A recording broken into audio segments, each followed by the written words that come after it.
เสือสีอาจจะเป็นเสือสีเสือสีแดงก็ได้ไม่ใช่สีนึงแบบนั้นจะได้หรอได้ตัวไปนี่พวกเฮียนพวกนี่เป็นพวกนี่พวกผู้ลีดเดอร์นี่มาเฮียนเจ้าก็ต้องขึ้นตัวนี้เฮียนผู้ลีดเดอร์ จริงเอามา ที่อะไร ดี นี่ ซีขั้นบอแล้วมันต้องมีขันของมันเดิมได้เนี้ยเดิมจะดิ้นต้องเป็นผู้ไปเดิมที่อันนี้ตัวนี้นะดีซีได้จริงแต่ว่าเข้ามันรุ่นใหม่ก็อยากสร้างอยากตัวอยากสร้างคนอาจารย์สินะอยากให้อาจารย์มีคนเป็นเบียร์นี่นะเขาก็เลยเอาไปเนี้ยเพื่ออย่างเพื่อซอยเบียร์กันนะต้องรู้พวกพี่ต้องหาขั้นสามเงื่อนไขแบบเริ่มต้นมันรุดแล้วกับผู้ใจก็คือผู้บริหารที่จะเป็นคนบ่มีอย่างเงี้ยเขาบริหารไม่มีหรอกเขามาให้เอกสารคือว่าให้มาเฮียนก่อนเนี่ยโอเคเนาะตัวนี้เข้าใจแน่เนาะตัวนี้เข้าใจว่าถ้าต้องไปพักสื่อก่อนจะไปเฮียนอะไรหรือไปเฮียนก่อนจะมาสื่อก่อนเป็นอย่างขอแต่ว่าครบแล้วแต่คอยมายืนเอาเสือแล้วเพื่อเข้ากับตอนหมอกเสือตัวนี้เขาจะลงเสือสมโคงให้เขียนสมโคงเขาดูจังหนักทีนึงเอาในสั่นได้บ้างมันจะเป็นคนของเฮาภาษามันจะเป็นรวมไปเลยเราไม่มีประโยชน์แน่นอนนะโอเคปัจจุบันตำแหน่งที่3นี่ขนาดกลุ่มนี้ GL นี้อันนี้เห็นไหมบ้างเขาเห็น BTC หนึ่งปุ๊บแต่เขาก่อสอบตัวนี้ก็ได้บ่เป็นมากทำมาซิกใหม่เขามาเพิ่มมันก็บ่มีคนเนี่ยบ่มีอย่างรหัสบ่ฮอดที่3มันนี่มันก็บ่ได้อย่างเนี่ยเจ้าอยู่ในตัวนี้บ่อยู่ในตัวนี้บ่แต่อยู่ในตัวนี้หมายเอาล่ะจะไม่เห็น BTC หนึ่งปุ๊บจะผ่านตามเงื่อนไขนี้เจ้าก็สามารถที่จะสื่อเสือไปเลยตัวนี้สื่อเอาแต่เวลาจะครบ3,000 PV ส่วนตัวแล้วคือว่าจะไม่นำสายหนึ่งคนนึงเป็นแบบนี้ให้เสืออีกตัวนึงแต่บ่เอาเงินให้หมายว่ามันเขาเป็นสูตรจังซี่จะค่อยว่ากันอันนี้ว่าจังว่ามันยังจะอยู่ที่สิไปเขาจะบอกเขาจะบ่ยอมมาใส่กับเขาไม่ได้ว่าให้เซลฟี่อีกตัวนึงหมดนะเสือตัวนี้แหละเอา3,000เพื่อพี่ต่อไม่พี่ตัวนี้พี่เราจะมาครบ3,000คะแนนส่วนตัวหรือถ้าความมีพันคะแนนคอยได้นำสายหนึ่งคนหนึ่งที่เป็นตัวนี้นะเจ้ากันมาเบิกเซลฟี่ที่เราเดี๋ยวนี้น้ำใส่หนึ่งตัวนึงที่เป็นซื้อจากเองก็ได้แล้วแต่ถ้าซื้อเองมันก็เป็น3,000ที่เขาถูกวางสายพันเดียวกันเลยโอเคตัวนี้แต่ว่า BTC นึงจะสามารถออกเสียได้แต่ว่าตรงเงื่อนไขตรงผ่านตัวนี้ขั้นบ่ผ่านหรือมาไม่เป็นทีมลามันก็มาเป็นตัวนี้คือบทมันไม่มีประโยชน์ระบบมันก็บ่หายคือเก่าเสื้อแล้ววันนี้ให้เฮาแบบเก่งใจกว่าเขาจะบอกปุ๊บเขียดดีกันหมอเขียดจะตายผมเป็นคนใหม่นะหมอพามาเขียดที่นี่วันอาทิตย์มันเขียดเข้าบัตรตัวใหญ่มันเขียดได้แล้วมันแล้วซะบัตรมันแล้วมันคือมันจะคล้องได้บัตรนี้หรอฮะน่ะมันไปหอดเลยมันจะคล้องได้เท่างูนะมันเป็นสิบัตรผู้มั่นนะว่าที่เป็นแบบวันนี้มากประเทศนี้ยังไม่ยังไม่เขาเนี่ยเป็นเหลือเวลาอยู่ดีกว่าฮะเนี่ยจริงๆระบบมันบ่หายอยู่แล้วเข้าใจบ่หมายคล้องมันเป็นผ่านแต่ว่าถ้าบัตรไปเอาใจแบบเอาใจเพื่อที่ผู้พาใหม่จะพามาเลยสินะตอนนั้นจะได้ก็บอกคัดเลยมันออกไปแล้วมันเป็นทุกบาทนะก็เลยว่ามันต้องมาเข้าใจเรื่องนี้ก่อนโอเคเข้าใจเนาะเข้าใจเนาะมาว่าในเงื่อนไขตัวนี้ยูนิซีนึงก็ถือว่าสมัครเป็น GL เลยแต่ว่าให้มีเงื่อนไขนี้แล้วเวลาเขาจับเช่นเบนเนอร์อะไรเบนเนอร์เขาลงเทปเปียเนาะ S2 เนี่ยเขาสมัครทราบเพื่อนทุกวิธีมีใบเหนือมากแล้วมีใบสรุปพร้อมแล้วมีใบสรุปขนาดจัดที่ว่าบอกอาจารย์เนี่ยพี่เราเดี๋ยวใช้เมื่อกี้เนี่ยนี่สรุปตามเป็นเนื้อมากนะครับมาเบิกเอา3%เขาเห็นได้โอเคเนาะวันนี้เป็นเนื้อผู้เคยบอกเองว่าท่านเป็นมีวิทยากรไม่เป็นเนื้อขยะเนี่ยวิทยากรเขาก็เบิกส่วนเขาเจ้าก็เบิกส่วนเจ้า3%ก่อนแม่เจ้าก็ส่วนเจ้าเพราะเกี่ยวกับเขาจะไปปนเขาเพราะว่าเจ้าไม่ว่าเขาเขาก็หายหรือเปล่านี่คือถ้าเจ้าเขียนเองแต่ก็ได้ทราบว่าเขาเพราะเจ้าตำแหน่งนี้ดิใจตัวนี้ซะแต่ถ้าพวกมีแบนเนอร์แสดงว่าเจ้าบริเขียนเสนอมาเอา3%เจ้าเฮ็ดเป็นพอขาดไม่ขาดกับผู้ซื้อแต่ต้องเข้าใจได้ไม่พ้นในพวกเกี่ยวกับพวกมีเลยบ่มีอย่างใดเข้าใจสิจะบ่แม่นเป็นผู้ซื้อมากแต่พูดว่าบ่หายคันบ่มีแบนเนอร์แสดงว่าจะเป็นผู้ซื้อนะจะสิเป็นตำแหน่งปีนึงสิหาตัวนี้ของแล้วแต่จะบ่มีแบนเนอร์มากแสดงว่าจะเป็นผู้ซื้อให้เข้าใจสิผู้ซื้อก็ผู้ขายซื้อจะเป็นให้บอกคืออย่างนั้นน่ะที่งานนั้นไปเจอใส่ก็เป็นพวกเขาจะจบนั่นตัวแต่จะลบรหัสออกคนนั้นต่อไปถามอีกสักเดือน2 เดือนผมไปอย่างไฮลินในฐานะเจ้าของลินได้ต่อไปเป็นอย่างผมจะเงียบมากผมจะโบกเกี่ยวตัดออกไปแล้วก็อยู่ระยะห่างจากกันไปเพราะเอา แล้วก็ร่วมกันกับเฮาเกิดจะเฮาจะได้ถึงคอยว่าไปเจอกันในดีวิธีเคสใดไปเจอกันนี่ผมก็ที่จะหาคนมากินเขาแล้วก็เรียกดีวันนี้เนาะสบายคอยที่คอยสบายมากพอก็ไปแขวงอื่นก็ต้องพื้นที่ยังตายกันเองนึงคือกันเลยจะเคี้ยวกันเนี่ยผมก็บริภาคคือกันว่าจังหวะอันนั้นเลยเขามันห้องบกครบเลยถอยออกไปแต่ตรงนี้คือว่าสมบูรณ์นะหนึ่งจบมือก็สมบูรณ์เลยเท่ากับแหน่ออกจากกันเดียวก่อนนะโอเคนะตรงนี้ผ่านไปวันนี้ต้นเมืองนี่หัวหน้าทีมมันนี่หัวหน้าทีมในจานหัวหน้าทีมเขาไม่สิแต่อีพีคือกันตัวนี้นะแต่ว่าเขาได้ว่าเขาต้องเห็นในขายครบก็คือหนึ่งเขาเห็นพีทีสองแล้วคะแนนคือเขา7,000หรือคันว่า7,000กับเขามีคนเขาจะเขาแนะนำสายหนึ่งคนหนึ่งจะเป็นคนนี้สายหนึ่งคนหนึ่งเป็นคนนี้เขาก็เลยเป็นนี่คือกันเนี่ยออกเสืออะไรขึ้นกันในพีทีสอง นั่นจะสิมีที่บ่มีก็ช่าง นี่เด็ก ไว้จะใส่ สายหนึ่งคนหนึ่งจะหนึ่งกันแต่ถ้าเราจะมาใส่มันจะมีคะแนนขายเอง7,000แสดงว่า15 รหัสมันบอกจะขายเอง15 รหัสจะเกิดจะ15 รหัสที่บนเป็นข่าวเลยที่เป็นพันแล้ว7 รหัสอย่าง7 รหัสที่เป็นพันอันนี้คือตัวนี้จะกระไดมันจะมาจะไม่เห็นพีทีสองกว่า2,000 EP กระไดเป็นของจับคู่กันแต่ว่าจะต้องเช็ดเบนเนอร์มากแต่จะไปลงพื้นที่ตามเบนเนอร์และ EP เกิดขึ้นจังไรเอาถ้าไม่มีเบนเนอร์มากตำแหน่งได้ก็ตามบ่ได้ทำไมจากใครวะนี่คือคนของมันเขาจะไล่ให้บริหารคือไล่ให้พวกเขาขึ้นไปก็แล้วแต่นะจ๊ะประมาณนั้นแต่ว่าถ้าเขาเขียนมากเขาจะตามนั้นเขาก็ต้องได้แต่ผ่านมาหันคิดเอาเองแต่บ่มีมันเดินมาสนใจยังแบบนั้นบ่ได้ประมาณนั้นจ้ะตามกฎฐานะอันนี้คือกฎมันชัดเจนไปเลยระบบมันก็ชัดเจนหมด เท่าที่ผมสังเกตขณะเขียนเป็นมือมันก็ยังบ่ลงตามเป็นมือบ่เห็นลงว่าเขียนมาซื่อๆมีอยู่ทะเลาะแม่นบ่ตัวเจ้าของเขียนเป็นมือสมันมันลงส่งสมันมันขึ้นแต่ว่ามันผมบ่ได้ก็บ่เห็นมีไผลงเลยนะตอนนั้นเดียวตอนประชุมบริหารกรรมการตอนประชุมอาจารย์ก็เว้าเสนอเพราะว่าเขามีสิทธิ์ที่จะสอนเขาอยู่แล้วเขามาในอย่างตอนนั้นเขาเห็นว่าจุดมันเป็นแบบได้เขาก็เว้าว่านี่เขาเสียใจมันเป็นศาสตร์กับคือร่วมกับเขานะร่วมกับเขาแบบนี้สเต็ปต่อไปนะวันนี้ว่าสเต็ปต่อไปแม่แล้วโบว่ามันกับโบเกินงานเขาแล้วมาถึงแบบมันต้องเรียกว่าโอเคเนาะตรงนี้เข้าใจนะวันนี้มาเบิ่งซูเปอร์ไวเซอร์อาจารย์ซูเปอร์ไวเซอร์นี่ตามรักแล้วก็คือเขาเขียนวิธี3เขามีคะแนนส่วนตัว15,000เขาก็เป็นได้แต่ถ้าบ่มีส่วนตัว15,000ก็มีมอนี่สายหนึ่งคนนึงก็ได้คือกันนี่แต่เขาเดินตามเบนเนอร์เขาก็จะมาได้ตัวนี้น่าจะก็ไม่นะก็ประโยชน์นะโอเคเนาะCEO เหมือนกันอาจารย์เขาตัวเนี้ย BTC 5จบเบิด BTC น่ะแต่คันเขาตัวนี้เลยครับส่วนตัวเขาจับกลุ่ม30,000ตัวนี้น่ะหรือตัวนี้30,000จะออกเสือนั่นแหละตัวนี้คนเดียวแต่เขาต้องมีสายเป็นคนหนึ่งเป็นคนอีกอันนี้คือที่ว่าได้ BTC มีเหรอว่า BTC ขามไปครับก็45เขาต้องจบบน45นี่ มันต้องทำสิฮะ เขาต้องจบบนมี5ขันหมายว่าจบพอร์ตบน45แล้วถูกป่ะอันนี้คือ CEO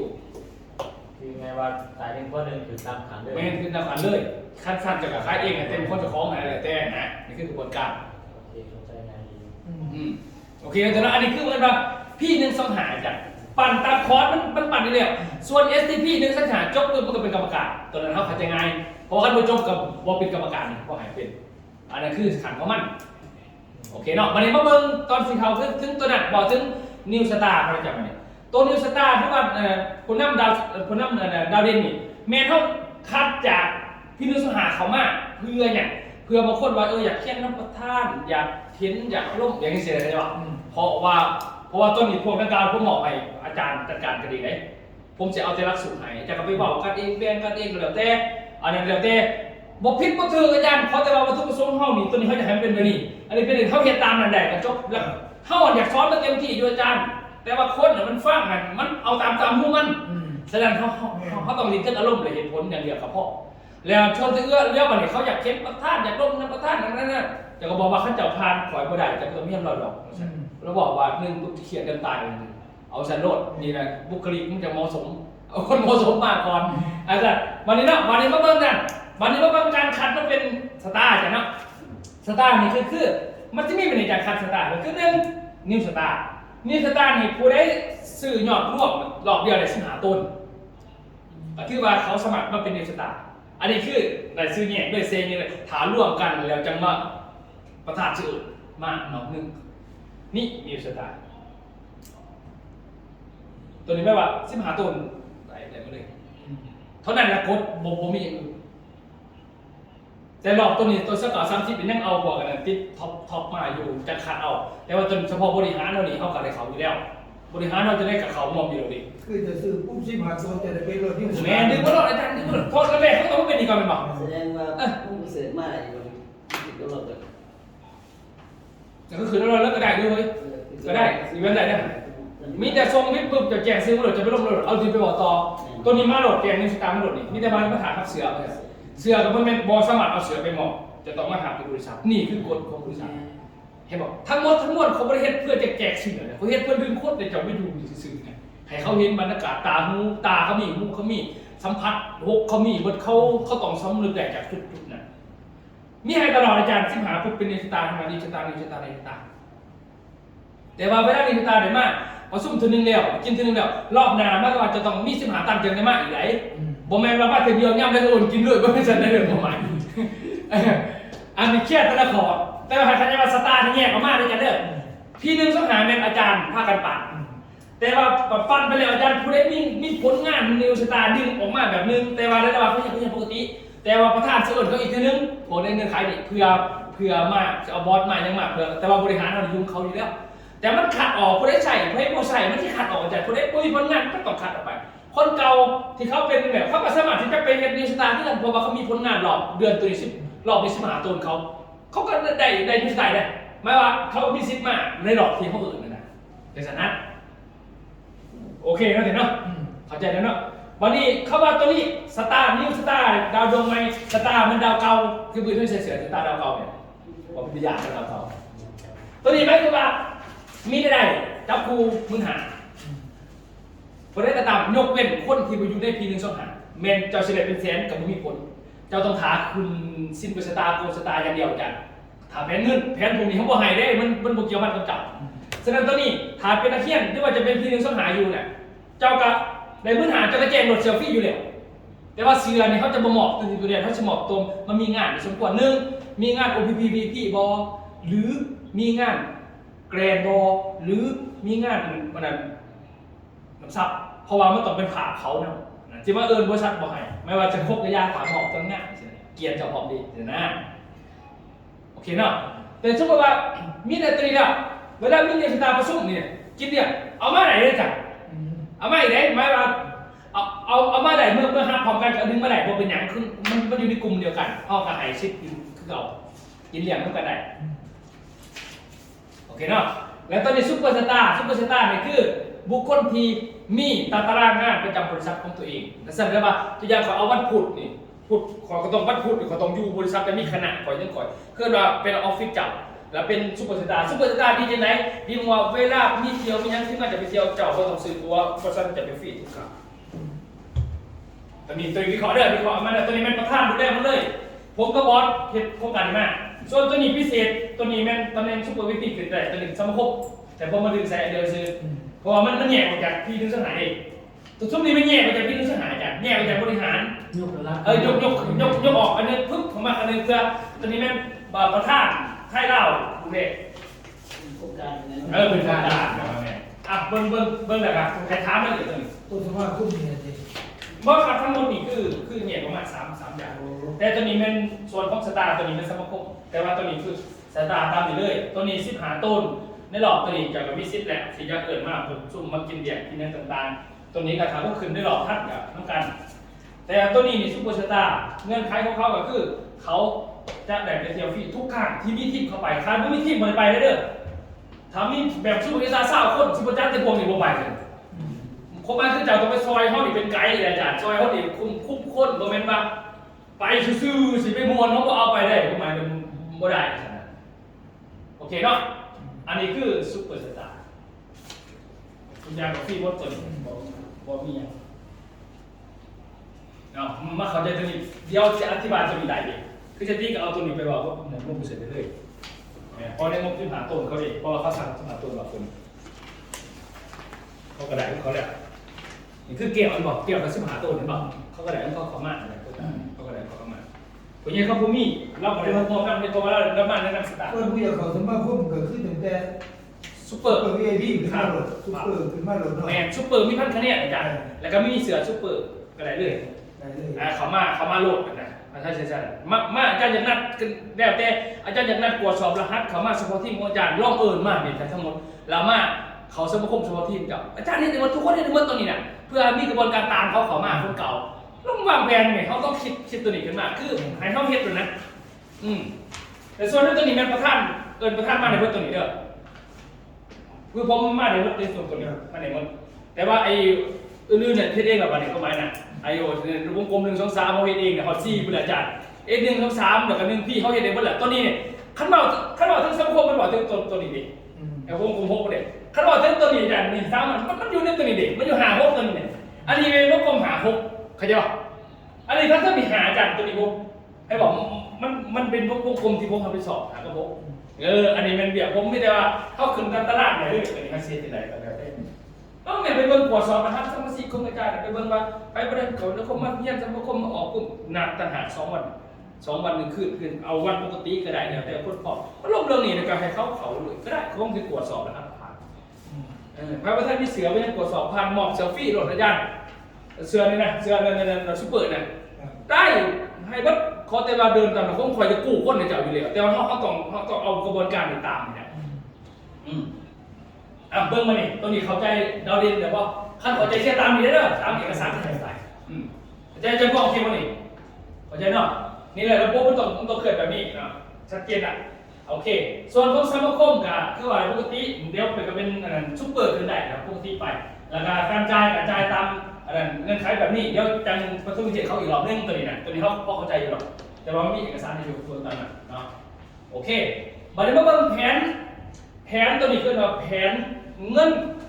เราแบบภาษาไทยก็ได้แต่อันที่เป็นเข็มหรือว่าตามกฎของบอสเด้อการทำเสือไม่เป็นซี่ฟัง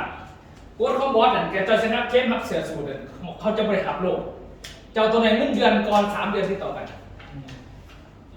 จะมีสิทธิ์ที่จะทับเสือสูตรแต่ละขันนี้เข้มพออันนี้คือกฎของบอสนี่หมายว่าจะต้องได้แบบนี้เหมือนดิถ้าจะต้องได้ตัวนี้ที่ต่อกัน3 เดือนแม่แต่กับสูตรกับฟี่กับเข้มกับฟี่อีกแล้วอันนี้ขั้นที่เกินตัวนี้กับ3 เดือนเกินกับ3 เดือนไม่ว่าจะต้องได้แบบนั้นแต่ว่าเสียจะได้อยู่แล้ววิ่งไปแค่จะต้องให้ได้3 เดือนเนาะแม่ครับไม่ว่าจะต้องได้ติดต่อกันดูว่าบากันบาเดือนนึงก็บ่เป็นหยังจะยังไม่4 เดือนให้ได้ครบ3 เดือนสินะเดาจำสิได้ตัวนั้นอันนี้คือกฎของบอส ตอนนี้เป็นชิมาใส่12,500 PV กว่า12,500 PV ในเดือนแรกเจ้าก็บ่ได้เนาะได้จะไปแล้วก็จบบัดนี้ก็เดือน2ก็ต้องได้เดือน3ก็ต้องได้เดือน4ก็หมายถึงว่าได้4 เดือนคือรวมแล้ว3 เดือนครับจะจังสิได้รับสูตรอันนี้คือกฎของประเทศไทยเป็นอันนี้โอเคเนาะบัดนี้มาเบิ่งกฎของผมอ่ะผมเป็นจังซั่น